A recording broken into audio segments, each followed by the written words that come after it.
Hello everybody, welcome back. Today as well we have got you another video. In this video I'll show you how you can simply log in on Afterpay.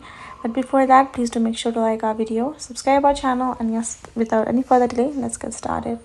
So for that, simply go ahead, open up the Afterpay app in your phone. Right on top you will find this option of login and create new account. We're going to tap on login since we already have an account, and we're going to simply tap on this option of email or mobile number, which one you prefer to open your account with.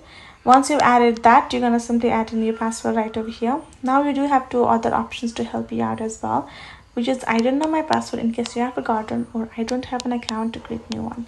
Tap on I don't know my password, and you're going to enter your email or your email, and then tap on this this little icon. Once you've added that, you will get a reset email on your Gmail inbox. Go ahead, open it up and reset your email and reset your password. Paste your code, reset your new password, confirm it, and you're good to go. You will be able to sign in. So that's how easy it is. It basically takes for you to provide the legitimate information of both, and you're good to go.